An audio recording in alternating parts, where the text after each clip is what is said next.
है माघी का संक्रांति है, तो मकर संक्रांति का जो पहला अमृत स्नान है वो सभी संत महापुरुष मिलकर के सभी से हमें क्या आज्ञा है। तो महाराज जी ने उनको कहा कि आप जो विद्या आपको प्राप्त हुई है उसी विद्या का आप जो है विस्तार करिए, उसी विद्या की पठन पाठ। प्रयागराज के मंदिरों और अखाड़ों के परिचय को जानने वाली श्रृंखला के भाग में आज हम फिर से निर्मल पंचायती अखाड़ा में आए हैं। आज हम यहाँ पर बात करेंगे अखाड़ा के कोठारी जी से,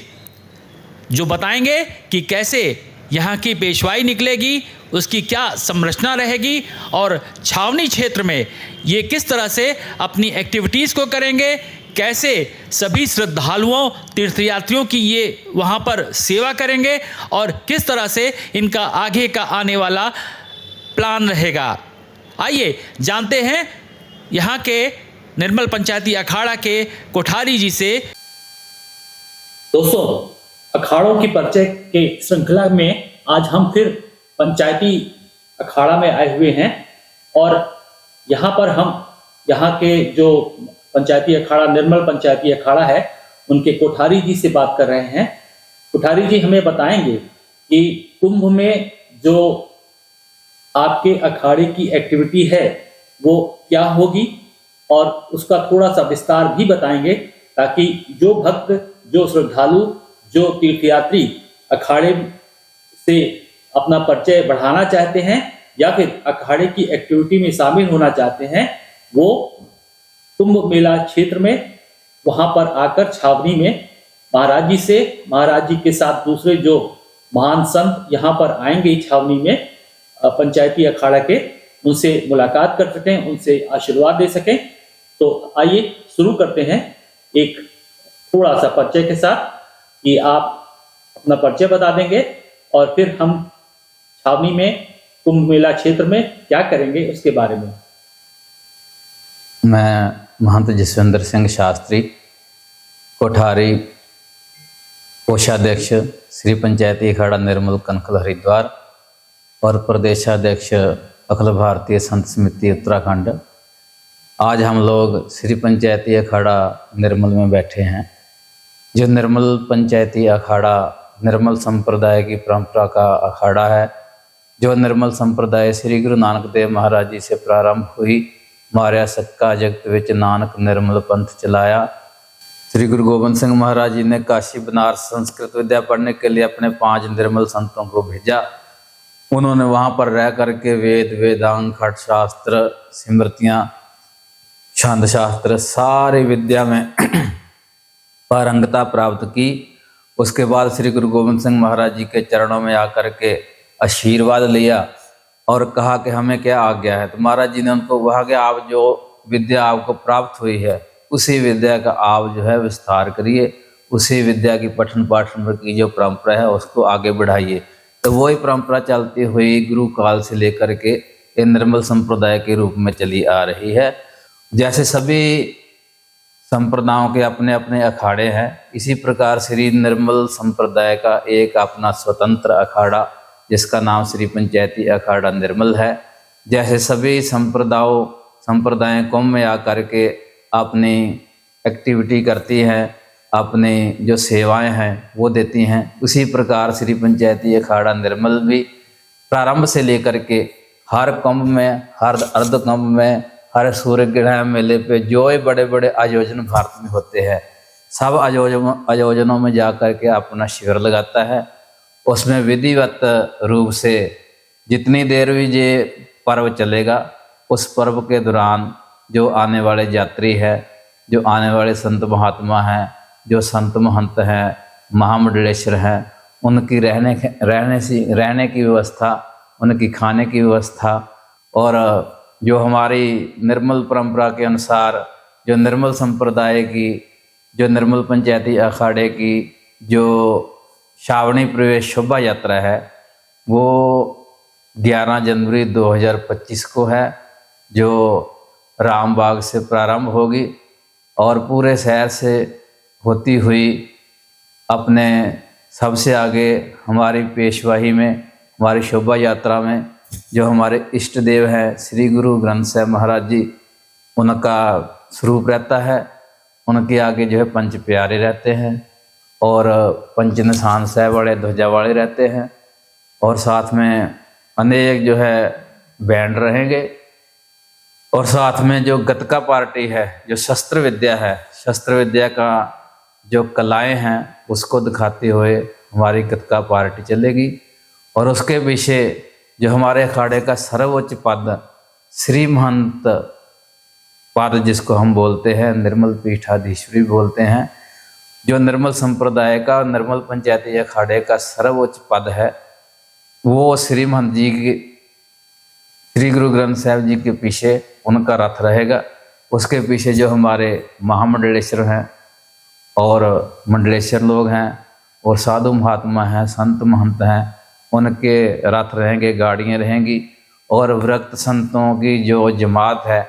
वो भी इसी शोभा यात्रा में साथ साथ चलेगी। और निर्मल पंचायती अखाड़े में जो विद्यालय के विद्यार्थी हैं, जो निर्मल संस्कृत विद्यालय चलता है, उस विद्यालय के विद्यार्थी भी साथ में रह करके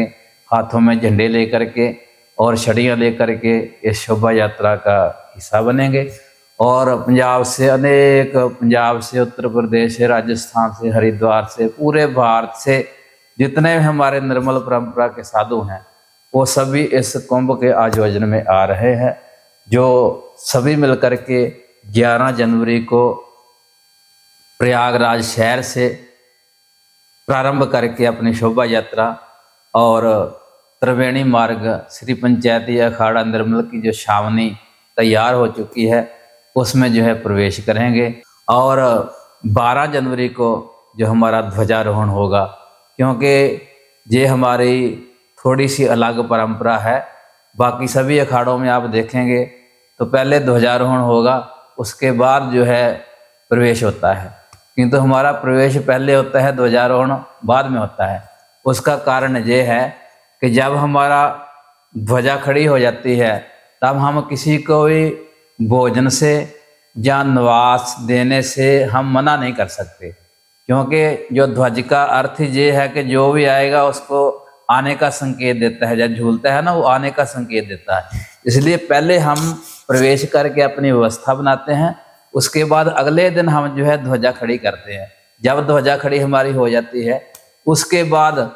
कोई भी कुंभ में आने वाला श्रद्धालु, कोई भी तीर्थ यात्री, कोई भी संत महात्मा निर्मल पंचायती अखाड़े के शिविर में आएगा, उसको भोजन मिलेगा, उसको निवास